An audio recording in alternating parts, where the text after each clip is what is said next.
Hello, and welcome to the Techstrong AI podcast. I'm Amanda Razani, and with me today, I'm excited to have Fred Koopmans. He is the Chief Product Officer for Big Panda. How are you doing today? Hi, Amanda. Good morning. I'm doing great. Wonderful. Can you share, what is Big Panda? What services do you provide?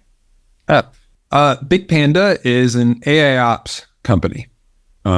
And so kind of what that means is that we use data and AI to automate IT operations and service management.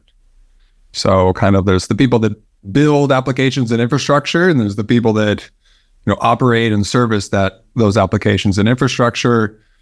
So what does AIOps do? It helps identify incidents before they become incidents. It helps identify high-risk changes, suggest things like, this is the likely root cause. This is how you should fix it.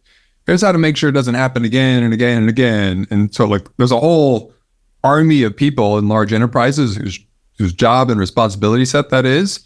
And AIOps says, hey, let's bring data and AI to automate as much of that as we possibly can. Wonderful. Well, that's a good segue into our topic of the day then, which is how generative AI is impacting IT operations. So from your perspective, what are some of the key impacts that you're seeing with generative AI as it relates to IT operations? There's a lot of things to kind of dive into there, but maybe we kind of step back for kind of a moment here. Generative AI is a disruptive wave. And, I think myself, I've been in career in the industry maybe 22 years or so. I put it in the context of other waves I participated in. So kind of straight out of school, I worked on mobile, make the mobile internet work, make mobile data work. And from there was video and then data and now AI. And I think it's one of these things when you're at the beginning of a wave, you don't quite know it's a wave. You can kind of feel it, but you're sort of okay, what does it mean? Do I take my product portfolio and I add a little bit? Is this a sprinkling? Is this a rebuild? And I imagine there's a lot of engineering teams, product portfolio owners that are kind of questioning a lot of that. And it's tricky. It's not obvious what to go into. There's so much possibility. I bet you a lot of people have experienced this. What can be built in a hackathon in 3 days was the kind of thing the research department would have taken a year to do. And frankly, it'll be better. In certainly much higher velocity, you can get better feedback, et cetera. So it's just fascinating. It's a fun time to be working in tech. It's a fun time to be owning a product portfolio. A lot of responsibility that comes with that. How do you thoughtfully introduce this technology without completely disrupting your existing business and alienating your customers and all of that. So there's a lot to think through out there. It is a lot to think through. And to that regard, what have you experienced as far as, is there any staff resistance and on the customer front, customer resistance when it comes to incorporating AI? Yes. There's both resistance and angst that we're not going fast enough. So you do your biannual survey. Half the comments are why are we investing in AI? The other half is why are we investing more in AI? You get this sort of polarizing kind of view. And obviously that's just sort of one perspective. I think one of my favorite quotes, I was meeting with one of our customers, by the way, typically banks, stock exchanges, airlines, healthcare providers, major online media, large enterprises, pretty much anything with online services that would be bad if they went down. That's kind of a good customer for Big Panda. So I was meeting with a large bank back in June, and I asked for the customer for his roadmap. Before I tell you my roadmap, what's your roadmap? And he starts walking through a bunch of different things, and you notice he didn't say anything about AI. And so I called him on it. I was like, hey, what's your AI strategy? And he looks at me and says, my AI strategy is to make sure that vendors they'll double my price for no extra value. I was like, oh, okay. So he probably had like one too many AI roadmap, like this is going to be amazing. Everybody's thinking they're going to double their price kind of a thing. And well, like, look, I think he has since kind of warmed up to some of the things we're working on, our ITOps Copilot, just as an example. But it just sort of, people have like their defense up a little bit on the customer side when they hear like another like AI is going to revolutionize everything. That their eyes start to roll a little bit. So yeah, there's all kinds of things there. Internally, it's not so much resistance per se. It's sort of like, well, how do you do it? Like, do you have a hackathon and you just sort of like spur 1,000 ideas and you have like random acts of AI all over your product that it's hard to rationalize and make sense and build an intentional product strategy out of? Like, that might be a good idea just to see what surfaces in a couple of days, but that's probably not the best idea as you bring things to market, if that makes sense. Yeah, and that brings up another issue, that being having a good plan for why you're implementing AI, not just implementing it for implementation's sake. And it sounds like that was a concern of his too. Is there a real end goal if we're incorporating the AI, therefore they know if they've gotten a good return on investment? Yes. And, maybe 3 years ago, you could have some cool tech, cool demo. People would just, here's my money. It's not 2021 anymore, right? In 2024, you need business value, case, ROI, demonstrable frameworks for that. For anything above like, I don't know, 50K or something like that, you need to have that, and it needs to translate something. So, to your point, it's not just about the technology. And I've kind of been reflecting on this. Like, I'm not positive, but I think when I graduated university, came out with a engineering undergrad and a master's degree, I was pretty sure it was like 70% about the technology, sort of like the balance of power, let's say, within a tech company, 70% technology and 30% like everything else, sales, marketing, product management, G&A, like all that kind of stuff.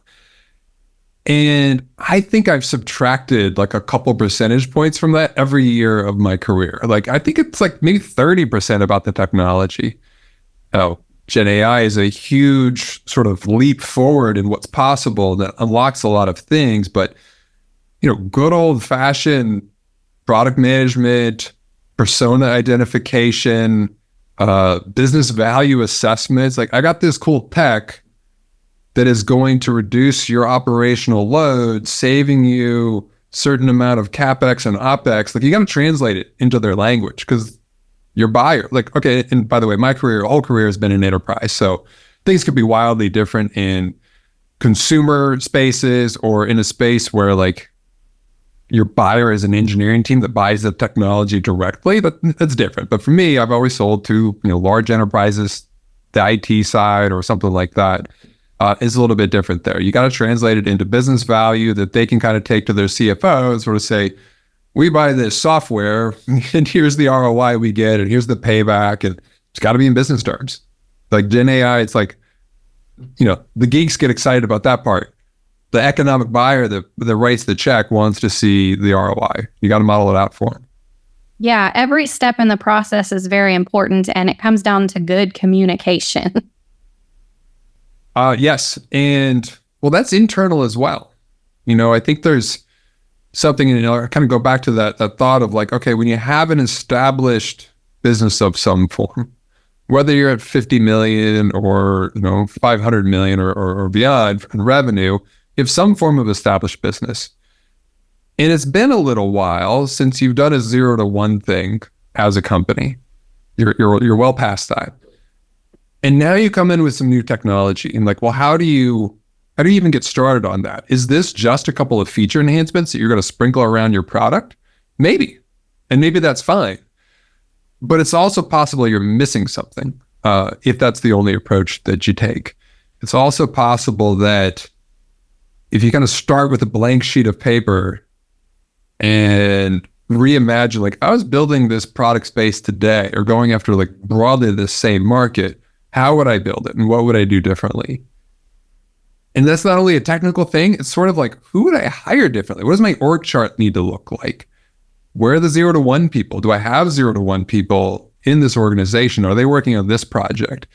Because if like, it's very difficult for too many people in an organization to have to scale and maintain, an existing well-established business with customers that have certain needs on an ongoing basis and invent something entirely new. That's like the 1 to 2 kind of thing, going from one product to multiple products. So yeah, there's a lot to go in there. And I think being thoughtful and intentional about what it is you're doing, and then maybe also building some wins along the way, right? So the way the Big Panda started is we had a hackathon. We, spurred a bunch of ideas, and there's some really good ideas that came out of it. Not all of those got productized because they didn't necessarily fit directly into the portfolio. Although we're actually burning down that list, a year later now, we're fairly well along. At some point, we really gravitated on, a whole like kind of module, a new module of the product that is targeting a certain persona with a set of common pain points, and that's starting to sell, quite well at this point. It's really a bundle of features though.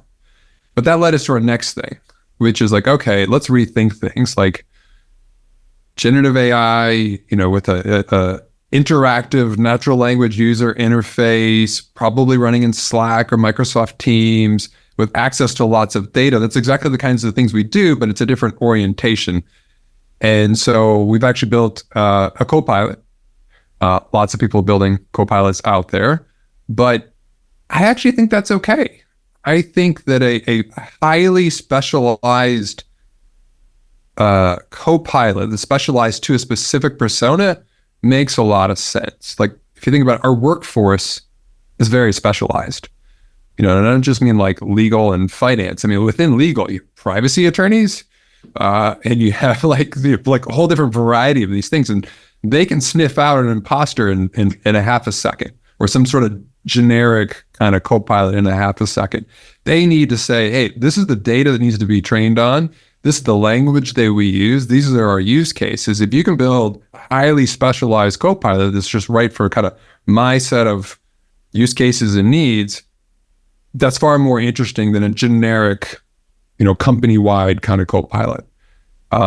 So we're doing that for ITOps. So first line responders, the incident management teams, those that kind of get in a war room when something is down, they have certain kinds of needs.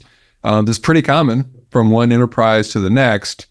And those are our users. And there's data lying about their organization already, both kind of real-time data, historical data. We pull all that in. We have the access to the right data, and you've kind of programmed like, hey, AI, I need you to think about and look and interpret this data the way my customer would, the way my specific persona would. And I actually think that's really cool, that there'll be like lots of Copilots. I don't know how it's all going to work. I guess like there's going to be like my Copilot talks to your Copilot, and then they get together and they tell us what we need to go do next. Like, that'll be cool, kind of collaboration amongst the Copilots when that comes out. I think that'll be the next issue of concern, is figuring out how to maintain and keep track of all these connected Copilots and programs. Right. So again, it's not just about the tech. It's about, well, how do we govern this? How do we build trust around this? How do we control it? I want to harness the power, but it might be a regulated company. I need audit capabilities and stuff. So this is why enterprise companies exist. It's to come in and take some powerful new technology, but then make it suitable for the enterprise where they can scale it and control it and test it and roll it out and audit and, et cetera, et cetera. So yeah, that is 100% where the industry is going. Yeah, definitely. Well, if there was one key takeaway you could leave our audience with today, what would that be? Yeah, my thought is like, decide when it's okay to do some incremental thinking for a while. Like, let me just take one foot in front of the other, like one step forward on generative AI, and decide when and who, maybe it's just as important, to kind of pull off and sort of say, I want you guys to start with a blank sheet of paper and rethink how we would do this. If we were starting from scratch today, what would we build? And that's true both for builders, people on the kind of the vendor side. And I also think it's true inside of a company. If you're consuming AI, there's sort of like, I have a bunch of tools. What if they had a little bit more AI in them? That's cool. Same time, what's possible now that wasn't possible before? What's this world going to look like in 3 years or 5 years? And if you only do the incremental thinking, you're probably going to miss or like miss it by several years at least, that longer term thing. All right. Well, thank you for coming on our show and sharing your insights with us today. My pleasure, Amanda. It was delightful to meet with you, and thank you for inviting me. All right. And thank you to our audience, and stay tuned because there's more.